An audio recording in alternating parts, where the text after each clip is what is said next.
અંકલેશ્વરના સુરતી ભાગોળમાં 4 મહિનાથી રસ્તો ખોદાયેલું, ગટરનું ગંદુ પાણી રસ્તા પર, રહેવાસીઓમાં ભારે રોષ। અંકલેશ્વર નગરપાલિકાની હદમાં આવેલા વોર્ડ નંબર 8ના સુરતી ભાગોળ વિસ્તારમાં છેલ્લા 4 મહિનાથી પાઇપલાઇનનું કામ ચાલી રહ્યું છે, પરંતુ આટલો લાંબો સમય વીતી જવા છતાં કામ પૂર્ણ ન થતાં સ્થાનિક રહેવાસીઓ ભારે હાલાકીનો સામનો કરી રહ્યા છે। સ્થાનિકોનું કહેવું છે કે હાલ વિસ્તારની સ્થિતિ એટલી ખરાબ બની ગઈ છે કે રસ્તાઓ પર ચાલવું પણ મુશ્કેલ બની ગયું છે। મંદિર નજીક આવેલી ગટર લાઇનની કુંડીમાંથી ડ્રેનેજનું ગંદુ પાણી સતત ઓવરફ્લો થઈ રસ્તા પર તેમજ આસપાસના ઘરો સુધી પહોંચી રહ્યું છે, જેના કારણે દુર્ગંધ અને ગંદકીનું સામ્રાજ્ય ફેલાઈ ગયું છે। રહેવાસીઓના જણાવ્યા મુજબ આ ગંદકીના કારણે મંદિર આવતા શ્રદ્ધાળુઓની સંખ્યામાં પણ ઘટાડો થયો છે। ઘરની બહાર નીકળવું મુશ્કેલ બની ગયું છે અને નાના બાળકો, વૃદ્ધો તેમજ મહિલાઓને સૌથી વધુ મુશ્કેલીનો સામનો કરવો પડી રહ્યો છે।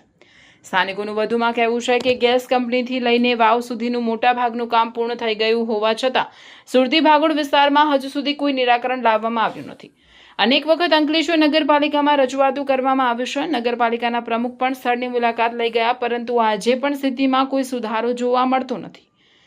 રહેવાસીઓએ ચેતવણી આપતા જણાવ્યું છે કે જો આ સમસ્યાનું વહેલી તકે નિરાકરણ નહીં આવે તો સંબંધિત અધિકારીઓ, નગરપાલિકા અને કોન્ટ્રાક્ટર સામે સુરતી ભાગોળના લોકો રસ્તા પર ઉતરી ઉગ્ર આંદોલન કરશે, જેની સંપૂર્ણ જવાબદારી સંબંધિત તંત્રની રહેશે।